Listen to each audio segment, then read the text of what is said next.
आज की सबसे बड़ी खबर यह है कि प्रधानमंत्री नरेंद्र मोदी ने अपने मंत्रिमंडल का अब तक का सबसे बड़ा विस्तार किया है, काफी बड़ा फेरबदल किया है और कुल मिलाकर उनके इस मंत्रिमंडल में अब 36 नए मंत्री शामिल किए गए हैं, 7 पुराने मंत्रियों का प्रमोशन किया गया है और 12 पुराने मंत्रियों को कैबिनेट से हटा दिया गया है।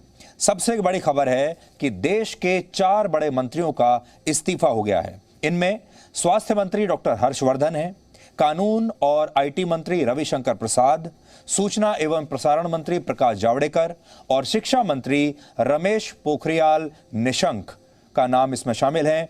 ये 4 बड़े मंत्री हैं जिन्होंने इस्तीफा दे दिया है और अब इस नए कैबिनेट में इन मंत्रियों को जगह नहीं मिली है। रविशंकर प्रसाद 66 वर्ष के हैं, प्रकाश जावड़ेकर 70 वर्ष के, रमेश पोखरियाल 61 वर्ष के और डॉक्टर हर्षवर्धन 66 वर्ष के हैं। यानी प्रधानमंत्री मोदी ने इस बार शिक्षा, स्वास्थ्य, आईटी और सूचना और प्रसारण जैसे बड़े मंत्रालयों में इतने भारी फेरबदल किए हैं कि उनके जो मंत्री हैं पूरा की पूरा उन्हें बदल दिया है। इसलिए आज हम इस मंत्रिमंडल फेरबदल का संपूर्ण विश्लेषण आपके लिए करेंगे और बताएंगे कि जिन मंत्रियों की छुट्टी हुई है उनके पीछे क्या कारण है और अपनी टीम में इतने बड़े बदलाव करने के पीछे प्रधानमंत्री मोदी की क्या रणनीति है और देश और दुनिया को वो अपनी इस नई टीम के जरिए क्या संदेश देना चाहते हैं। तो उनकी एक नई टीम है जिसमें उन्होंने बहुत सारे खिलाड़ियों को अब बदल दिया है। हालांकि जो मुख्य खिलाड़ी हैं, बड़े खिलाड़ी जिनको आप कह सकते हैं कि जो टॉप ऑर्डर के जो बैट्समैन हैं उन्हें उन्होंने अभी तक बरकरार रखा है, लेकिन बाकी के जो खिलाड़ी थे उसमें बड़ा बदलाव किया है। इसलिए अगर आप क्रिकेट की भाषा में कहें तो 4 बड़े विकेट आज गिर गए हैं प्रधानमंत्री मोदी की कैबिनेट से, उनकी टीम से। लेकिन जो टॉप ऑर्डर बैट्समैन होते हैं जैसे गृह मंत्रालय, जैसे विदेश मंत्रालय, जैसे रक्षा मंत्रालय और इस तरह के जैसे वित्त मंत्रालय, ये जो टीम है इसमें कोई बदलाव नहीं किया गया है। ये बिल्कुल वैसी ही है जैसी पहले थी। और इसके अलावा रेल मंत्रालय जो पीयूष गोयल संभाल रहे हैं उसमें कोई फेरबदल नहीं है और नितिन गडकरी जो मंत्रालय संभाल रहे हैं सरफेस ट्रांसपोर्ट, उसमें भी कोई बदलाव नहीं है। प्रधानमंत्री मोदी के मंत्रिमंडल विस्तार का कार्यक्रम आज राष्ट्रपति भवन में हुआ और इस दौरान कुल मिलाकर 15 नेताओं ने कैबिनेट मंत्री की शपथ ली और 28 नेताओं ने राज्य मंत्री की शपथ ली। इस कार्यक्रम से पहले प्रधानमंत्री आवास पर एक बैठक हुई जिसमें प्रधानमंत्री मोदी ने अपनी नई टीम के सदस्यों के साथ चाय पर चर्चा की, उन्हें चाय पर बुलाया और फिर ये सभी सदस्य राष्ट्रपति भवन के लिए रवाना हो गए। इसके बाद मंत्रिमंडल के विस्तार की प्रक्रिया पूरी की गई, यानी शपथ ग्रहण समारोह हुआ। यह समारोह वैसे तो पूरे 1 घंटे 28 मिनट तक चला, लेकिन हम आपका 1 घंटे और 28 मिनट नहीं लेंगे। हम सिर्फ 1.5 मिनट में आपको इसके कुछ महत्वपूर्ण अंश दिखाना चाहते हैं, क्योंकि अगर आपने दिन में इसे मिस कर दिया है तो अब हम आपको फास्ट फॉरवर्ड तरीके से T20 के तरीके से आपको इस मंत्रिमंडल विस्तार का एक ट्रेलर दिखाते हैं जिसमें तस्वीरों के जरिए आप सब कुछ समझ जाएंगे और फिर हम इस पूरे विस्तार का आपके लिए विश्लेषण करेंगे।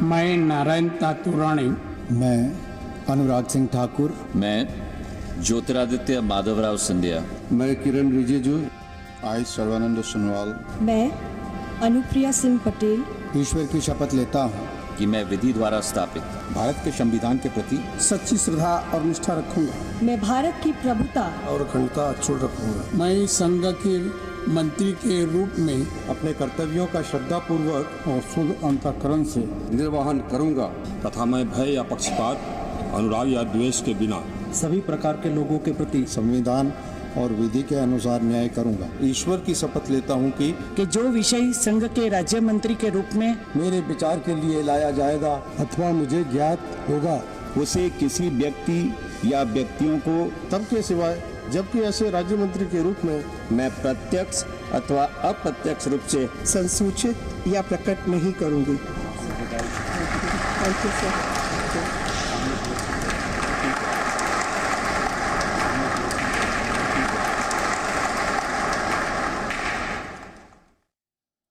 तो इस 1 मिनट में हमने आपको इस नए मंत्रिमंडल का एक ट्रेलर दिखा दिया और अब हम आपको आज के मंत्रिमंडल विस्तार की कुछ हाइलाइट्स बताते हैं।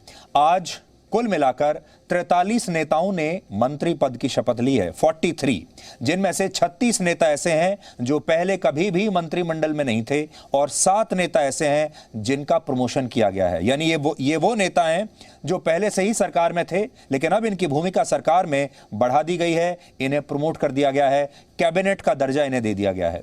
मंत्रिमंडल विस्तार के बाद अब सरकार में दलित समुदाय के रिकॉर्ड 12 मंत्री हो गए हैं और ये सभी नेता देश के अलग अलग 8 राज्यों से आते हैं। यहां एक और अहम बात यह है कि अनुसूचित जाति से आने वाले ये सभी नेता अलग अलग 12 समुदायों से संबंध रखते हैं, एक समुदाय से नहीं। आपने देखा होगा इससे पहले ओबीसी के नाम पर बहुत सारी रीजनल पार्टीज बनती थी, लेकिन वो 1 या 2 समुदायों का ही ख्याल रखती थी। मान लीजिए जो यादवों के नाम पर बनी है वो सिर्फ यादवों के बारे में बात करेगी, जो जाटों के बारे में बनी है वो सिर्फ उनके बारे में बात करेगी, लेकिन यहां पर अनुसूचित जाति के 12 नेता हैं। इसलिए हमने आज इसका जो नाम दिया है वो ये है कि अब की बार ओबीसी सरकार प्रधानमंत्री मोदी इस मंत्रिमंडल के जरिए यही संदेश देना चाहते हैं। इसके अलावा नए मंत्रिमंडल में अब शेड्यूल्ड ट्राइब्स यानी एसटी और अनुसूचित जनजाति के मंत्रियों की संख्या बढ़कर 8 हो गई है, जो अब तक की किसी भी सरकार में सबसे ज्यादा है। यहां भी इस बात का ध्यान रखा गया है कि अनुसूचित जनजाति में भी किसी एक समुदाय को ही खास स्थान न मिले और इसी को देखते हुए आदिवासी समुदाय की 7 उपजातियों से नेताओं को सरकार में मंत्री बनाया गया है, यानी इक्वल डिस्ट्रीब्यूशन किया गया है। इस मंत्रिमंडल विस्तार के साथ किसी भी सरकार में सबसे ज्यादा ओबीसी समुदाय के मंत्री होने का भी यह नया रिकॉर्ड बन गया है। अब प्रधानमंत्री मोदी की टीम में कुल मिलाकर 27 मंत्री ओबीसी से होंगे, इसलिए आप इसे देश की पहली ओबीसी सरकार भी कह सकते हैं जिसमें प्रधानमंत्री खुद ओबीसी समुदाय से आते हैं। प्रधानमंत्री मोदी की कैबिनेट में 5 मंत्री भी यानी 5 कैबिनेट मंत्री भी ओबीसी समुदाय से होंगे और इसके अलावा केंद्रीय मंत्रिमंडल में महिलाओं की संख्या भी अब 11 हो गई है। इस विस्तार के बाद इसे युवाओं की सरकार भी आप कह सकते हैं, जहां मंत्रिमंडल विस्तार से पहले प्रधानमंत्री मोदी की मंत्रिपरिषद की जो औसत आयु थी वो 61 वर्ष थी, अब ये घटकर 58 वर्ष हो गई है। यानी इस बार जो नए लोग आए हैं उनमें युवा लोग ज्यादा हैं और इसकी वजह से जो एवरेज एज है, औसत आयु इस मंत्रिमंडल की, वो 61 से घटकर अब 58 हो गई है। और खास बात यह है कि जो 4 मंत्री बाहर हुए हैं बड़े, वो सारे मंत्री 60 से ऊपर के थे, 70, 60 और 70 के बीच में थे, उससे भी जो औसत आयु है वो कम हुई है। एक और बात यह कि अब मंत्रिमंडल में अनुभवी नेताओं की संख्या काफी ज्यादा है। इनमें 46 नेता ऐसे हैं जो पहले कभी ना कभी केंद्र सरकार में काम कर चुके हैं, यानी 46 मंत्री जो हैं वो अनुभवी मंत्री होंगे, वो पहले भी इस तरह के प्रोफाइल पर काम कर चुके हैं। इसके साथ ही 23 मंत्री ऐसे हैं जो लोकसभा का चुनाव 3 या उससे ज्यादा बार जीत चुके हैं, यानी सीनियर एमपी हैं। एक और बड़ा पॉइंट यह है कि अब प्रधानमंत्री मोदी की टीम में राज्यों के अनुभवी नेता भी शामिल होंगे। जैसे मंत्रिमंडल विस्तार के बाद अब सरकार में 4 मंत्री ऐसे हैं जो पहले मुख्यमंत्री रह चुके हैं अलग अलग राज्यों के।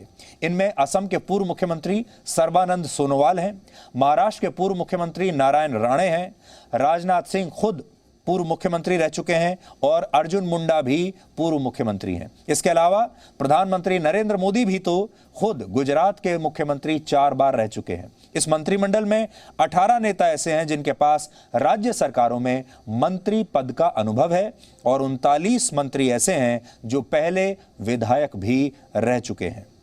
तो जो विधायक रह चुके हैं, जो राज्य सरकारों में काम कर चुके हैं और जो मुख्यमंत्री रह चुके हैं, ये वो लोग हैं जो जमीनी स्तर पर काम करने का एक लंबा अनुभव अपने साथ लेकर आते हैं, जिन्हें पता है कि क्षेत्रीय राजनीति क्या होती है और अलग अलग क्षेत्रों में जमीन पर काम करने का मतलब क्या होता है। मंत्रिमंडल विस्तार के बाद अब सरकार में पढ़े लिखे नेताओं की संख्या भी पहले से ज्यादा हो गई है। अब इस सरकार में 13 वकील हैं, 6 डॉक्टर्स हैं, 5 इंजीनियर्स हैं, 7 पूर्व सिविल सर्वेंट्स हैं, 7 लोग ऐसे हैं जो पीएचडी स्कॉलर हैं, 3 लोग ऐसे हैं जिनके पास एमबीए की डिग्री है और 68 नेता ऐसे हैं जो ग्रेजुएट्स हैं। यानी प्रधानमंत्री मोदी की नई टीम में 88% नेता ऐसे हैं जो ग्रेजुएट हैं या ग्रेजुएशन से ऊपर पढ़ाई कर चुके हैं। इसमें प्रोफेशनल्स भी हैं। इसके अलावा अब केंद्र सरकार में 5 मंत्री अल्पसंख्यक समुदाय से भी आ गए हैं। अब आपको इस विस्तार की सबसे बड़ी बातें बताते हैं। तो पहली बड़ी बात यह है कि 12 मंत्रियों ने मंत्रिमंडल से इस्तीफा दे दिया है, या ये कह लीजिए कि उनसे इस्तीफा ले लिया गया है। और इनमें 4 बड़े नाम ऐसे हैं जो आपको चौंका देंगे। इनमें पहले हैं डॉक्टर हर्षवर्धन, जिनकी उम्र 66 वर्ष है, वो स्वास्थ्य मंत्री थे। दूसरे हैं रविशंकर प्रसाद, जो 66 वर्ष के हैं, आईटी मंत्री थे। तीसरे हैं प्रकाश जावड़ेकर, जो 70 वर्ष के हैं, जो इंफॉर्मेशन एंड ब्रॉडकास्टिंग मिनिस्टर थे, एनवायरमेंट मिनिस्टर भी थे। और चौथे हैं रमेश पोखरियाल निशंक, जिनकी उम्र 61 वर्ष है और ये शिक्षा मंत्री थे। ये 4 नेता अब मोदी कैबिनेट का हिस्सा नहीं रहे, और हम एक एक करके इनके बारे में बताते हैं कि ये 4 बड़े बदलाव क्यों हुए। सबसे बड़ी बात यह है कि जब कोविड का ये इतना बड़ा कोविड काल चल रहा है, पैंडेमिक का समय चल रहा है, और ऐसे में अगर कोई देश अपने स्वास्थ्य मंत्री को बदल दे तो इसका क्या मतलब आप लगाएंगे। यानी कोविड के बीच में, ऐसे समय में, और जब दूसरी लहर अब समाप्ति हुई है और दूसरी लहर में सरकार की बड़ी बदनामी हुई, दुनिया भर के लोगों ने न जाने क्या क्या लिखा, और उसके तुरंत बाद अगर स्वास्थ्य मंत्री को बदल दिया जाता है तो आप इसका अंदाजा लगा सकते हैं कि क्या संदेश है। डॉक्टर हर्षवर्धन स्वास्थ्य मंत्री थे और पिछले 1.5 वर्षों में उनका रोल इस देश में सबसे महत्वपूर्ण था, क्योंकि उनके कार्यकाल के दौरान भारत ने कोरोना की पहली और दूसरी लहर से संघर्ष किया। लेकिन उनके इस्तीफे से यह बात स्पष्ट है कि शायद सरकार और प्रधानमंत्री मोदी उनके काम से उतने खुश नहीं थे जितने की होना चाहिए, और इसीलिए इस आपदा के बीच में ही, अभी तो कोरोना वायरस गया नहीं है इस देश से, अभी तो ये कहा जा रहा है कि दूसरी लहर समाप्त हुई है, तीसरी लहर आने वाली है, और दूसरी और तीसरी लहर के बीच में अगर स्वास्थ्य मंत्री को हटा दिया जाए तो आप समझ सकते हैं कि शायद उनकी परफॉर्मेंस में कहीं ना कहीं कोई कमी प्रधानमंत्री मोदी ने देखी है। और उन्होंने लोगों को यह संदेश दिया है कि जो कमियां, जो गैप्स इस दौरान रह गए, वो उन कमियों से वाकिफ हैं, और उन्होंने उन कमियों को दूर करने के लिए अब एक्शन भी लिया है। मंत्रिमंडल से हटाए गए दूसरे बड़े नेता हैं रविशंकर प्रसाद, जो प्रधानमंत्री मोदी की कैबिनेट में कानून और आईटी मंत्री थे, संचार मंत्री भी थे। उनके समय में आईटी मंत्रालय और टेक्नोलॉजी कंपनियों के बीच बड़े विवाद हुए। पिछले दिनों ट्विटर ने रविशंकर प्रसाद का अकाउंट 1 घंटे के लिए बंद भी कर दिया था।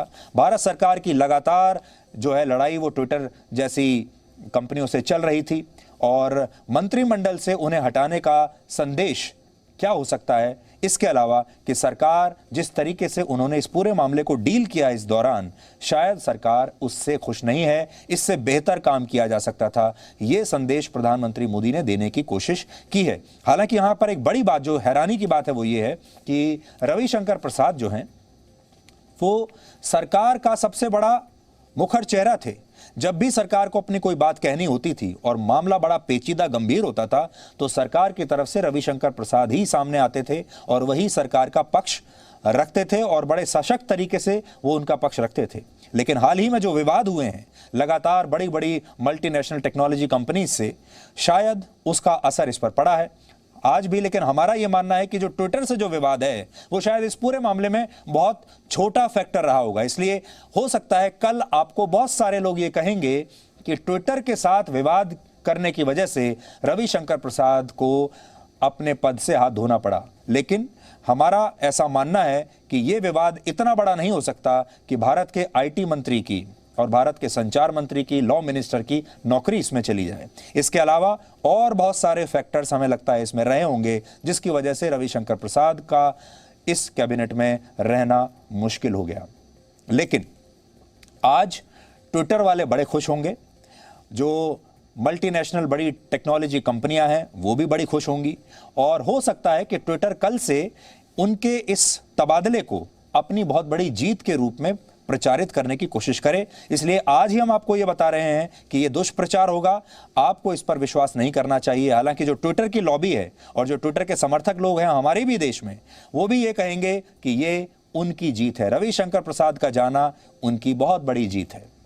तीसरा बड़ा नाम जो अब इस कैबिनेट में नहीं है वो है प्रकाश जावड़ेकर। उनके पास 2 बड़े मंत्रालय थे, सूचना और प्रसारण मंत्रालय और पर्यावरण मंत्रालय। सूचना प्रसारण मंत्रालय ने ऑनलाइन स्ट्रीमिंग प्लेटफॉर्म्स पर गालियों को ग्लैमराइज करने, हिंसा दिखाने और अश्लीलता को रोकने के लिए इसी साल 25 फरवरी को नई गाइडलाइंस बनाई थी। और देखिए ये कितना दिलचस्प बात है, तब रविशंकर प्रसाद आईटी मंत्री की हैसियत से, टेक्नोलॉजी कंपनियों के लिए नए दिशा निर्देश लेकर आए थे और रविशंकर प्रसाद और प्रकाश जावड़ेकर ने मिलकर नए आईटी कानून को लेकर यह जॉइंट प्रेस कॉन्फ्रेंस की थी। यह बात है 25 फरवरी 2021 की और उसी दिन की तस्वीरें आज हम आपको दिखा रहे हैं जब इन दोनों ने मिलकर नई गाइडलाइंस बनाई थी और उन नई गाइडलाइंस को देश में लागू भी किया था। उस समय इन गाइडलाइंस की तारीफ भी हुई थी और ये उसी दिन की प्रेस कॉन्फ्रेंस है। और आज देखिए दिलचस्प बात यह है, ये बात है फरवरी की और अब हम बात कर रहे हैं जुलाई में। आज ये दोनों ही मंत्री कैबिनेट में नहीं हैं, दोनों को अपने अपने पद से हाथ धोना पड़ा। अब इन दोनों नेताओं को हटा दिया गया है और इससे यह पता चलता है कि जिस तरीके से शायद टेक्नोलॉजी कंपनियों और ऑनलाइन स्ट्रीमिंग प्लेटफॉर्म्स को हैंडल किया गया, हो सकता है एक फैक्टर वो भी रहा होगा। हालांकि ये फैक्टर अभी भी छोटा है, इसके पीछे हमें लगता है डोमेस्टिक फैक्टर्स और डोमेस्टिक पॉलिटिक्स को लेकर बहुत सारी बातें अभी रही होंगी। लेकिन आगे बढ़ने से पहले आपको यह बता दें कि मंत्रिमंडल में कौन आया और कौन गया, किसके इस्तीफे हुए, ये लिस्ट तो आ गई है, लेकिन अभी तक सरकार ने इस बात की घोषणा नहीं की है कि जो नए लोग आए हैं उन्हें कौन कौन से मंत्रालय दिए गए हैं और अभी इसमें रीशफल कितना किया गया है, किस मंत्री को क्या विभाग दिया गया है, अभी वो लिस्ट आनी बाकी है। इसलिए जब वो लिस्ट आ जाएगी तब आपको इस विश्लेषण में और मजा आएगा, तब हम भी आपको और अच्छी तरीके से इसका विश्लेषण बता पाएंगे कि कौन सी चीज कहां, कैसे और क्यों हुई। प्रकाश जावड़ेकर को मंत्रिमंडल से हटाने की एक और बड़ी वजह यह भी हो सकती है कि सरकार के खिलाफ जो दुष्प्रचार था, यानी जो बैड प्रेस थी, खास तौर पर दूसरी लहर के दौरान, प्रकाश जावड़ेकर उसे रोक नहीं पाए। सूचना और प्रसारण मंत्री असल में सरकार का प्रवक्ता होता है, सरकार का स्पोक्स पर्सन होता है, सरकार का चेहरा होता है और वो सरकार का पक्ष लोगों के बीच रखता है। लेकिन हो सकता है कि इस पूरे दौरान प्रकाश जावड़ेकर शायद सरकार का पक्ष ठीक से रखने में सफल नहीं रहे और हो यह रहा था कि जो विपक्षी दल थे, जो सरकार के खिलाफ काम कर रही थी जो सारी ताकतें, उनका पक्ष ज्यादा प्रखर तरीके से सामने आ रहा था और सरकार का पक्ष कहीं दबा दबा दिख रहा था। इसी दौरान आपने ये भी देखा होगा कि जो विदेशी मीडिया है वो अचानक से हावी हो गया था। विदेशी मीडिया ने न जाने कैसी कैसी तस्वीरें छापनी शुरू कर दी थी और भारत के बारे में बहुत दुष्प्रचार उस समय किया था। उन्हीं खबरों को आधार बनाकर फिर देश में भी वो दुष्प्रचार होने लगा और शायद तब सरकार का पक्ष उस तरीके से सामने नहीं आ पाया जैसा कि आना चाहिए था और यह जिम्मेदारी बनती है सूचना एवं प्रसारण मंत्री की। चौथा बड़ा नाम जो गया है, जो विकेट गिरा है, वो है रमेश पोखरियाल निशंक का, जिनके पास शिक्षा मंत्रालय था। यह बताया जा रहा है कि उनके खराब स्वास्थ्य को देखते हुए सरकार ने यह जिम्मेदारी उनसे वापस ली है। वो पीछे काफी समय से बीमार चल रहे थे, उन्हें कोविड का संक्रमण हुआ था, फिर वो आते ही लगातार बिना आराम किए काम करना उन्होंने शुरू कर दिया और फिर उन्हें साइड इफेक्ट्स हुए और फिर वो दोबारा अस्पताल में भर्ती हो गए। यानी पिछले कई महीने से वो लगभग आउट ऑफ एक्शन ही चल रहे थे। लेकिन इसके पीछे बोर्ड की परीक्षाओं का रद्द होना, दूसरे कॉम्पिटिटिव एग्जाम्स का ना हो पाना भी एक बड़ा कारण है। और जिस तरीके से आपको याद होगा पिछले कुछ महीनों से शिक्षा मंत्रालय का कामकाज प्रधानमंत्री मोदी खुद देख रहे थे। बोर्ड परीक्षाओं को रद्द करने का फैसला करने की जो बैठक थी उसकी अध्यक्षता उन्होंने खुद की थी, ऐलान भी, बड़े फैसले भी वो खुद ही ले रहे थे। इसके अलावा शिक्षा मंत्रालय की बैठकों में भी रमेश पोखरियाल निशंक कई बार दिखाई नहीं देते थे और प्रधानमंत्री मोदी बच्चों से सीधा संवाद कर रहे थे। और ये एक बड़ा कारण हो सकता है कि शायद प्रधानमंत्री मोदी शिक्षा मंत्रालय के काम से खुश ना हो, क्योंकि इस समय जब 1.5 साल से स्कूल बंद पड़े हैं तो ये एक बहुत बड़ी चुनौती है कि आप अपने देश के लाखों छात्रों के बारे में क्या कर रहे हैं, उनका स्कूल का क्या इंतजाम होगा, बोर्ड की परीक्षाओं पर क्या सीधी सीधी नीतियां अपनाई जाएंगी, उसके ऊपर जो होने वाली परीक्षाएं हैं उनके बारे में क्या होगा। तो इसका एक खामियाजा रमेश पोखरियाल को भुगतना पड़ा। बड़ी बात यहां यह है कि प्रधानमंत्री मोदी ने 6 बड़े मंत्रालयों को बिल्कुल छुआ नहीं है, जैसा हमने आप बताया। ये मंत्रालय हैं गृह मंत्रालय यानी अमित शाह, विदेश मंत्रालय एस जयशंकर, रक्षा मंत्रालय राजनाथ सिंह, वित्त मंत्रालय निर्मला सीतारमण, वो भी अपने पद पर कायम है, और रेल मंत्रालय यानी पीयूष गोयल। इसके अलावा surface transport minister Nitin Gadkari भी हैं, उन्हें भी बिल्कुल टच नहीं किया गया है। कुल मिलाकर कहें तो इस विस्तार से पहले 53 नेताओं केंद्रीय मंत्रिमंडल था, जिनमें से 22.6% मंत्रियों ने इस्तीफा दे दिया है और ये एक बड़ी संख्या है। सोचिए कि एक ऐसा कैबिनेट रीशफल जिसमें लगभग 22 से 23% मंत्रियों का इस्तीफा हो, यानी जो बदलाव किया गया है 22 से 23% लोग बिल्कुल कैबिनेट से साफ हो गए हैं। अब यह देखिए कि मंत्रिमंडल विस्तार में नया क्या हुआ।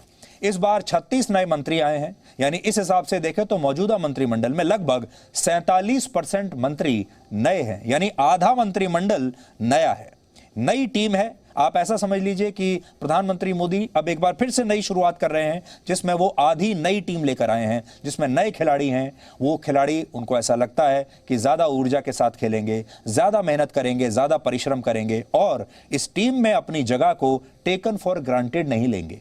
हम आपको इनमें से कुछ प्रमुख और बड़े नाम बताते हैं जो प्रधानमंत्री मोदी की इस टीम का हिस्सा बन रहे हैं। इनमें पहला नाम है असम के पूर्व मुख्यमंत्री सर्बानंद सोनोवाल का, जिन्होंने आज कैबिनेट मंत्री की शपथ ली है। उन्हें कैबिनेट मंत्री बनाने के पीछे 3 बड़े पॉइंट हैं। एक, कि वो नॉर्थ ईस्ट के सबसे बड़े राज्य असम से आते हैं, इससे कैबिनेट में नॉर्थ ईस्ट को प्रतिनिधित्व मिलेगा। दूसरा, उनके पास 5 साल बतौर मुख्यमंत्री काम करने का अनुभव है, वो मोदी सरकार के पहले कार्यकाल में खेल मंत्री भी रह चुके हैं। तीसरा, वो अनुसूचित जनजाति से आते हैं और खुद भी एक वकील हैं। यहाँ खास बात एक ये भी है कि असम में पार्टी जीत गई थी, उनके नेतृत्व में ही पार्टी जीती बीजेपी, लेकिन फिर भी उन्हें मुख्यमंत्री नहीं बनाया। इस बार बीजेपी ने असम में भी बदलाव कर दिया, मुख्यमंत्री किसी और को बना दिया, इनके जूनियर को मुख्यमंत्री बना दिया। इसलिए इन्हें कहीं ना कहीं एडजस्ट करना था और इस बात का इनाम भी देना था कि इन्होंने बीजेपी को दोबारा असम में जिताया और ये रहा इनका इनाम। दूसरा बड़ा नाम है भूपेंद्र यादव का। उन्होंने भी आज शपथ ली है कैबिनेट मंत्री की। भूपेंद्र यादव राजस्थान से आते हैं और पर्दे के पीछे चुपचाप काम करने वाले नेता हैं। बीजेपी के लिए कई मौकों पर संकट मोचक की भूमिका निभा चुके हैं।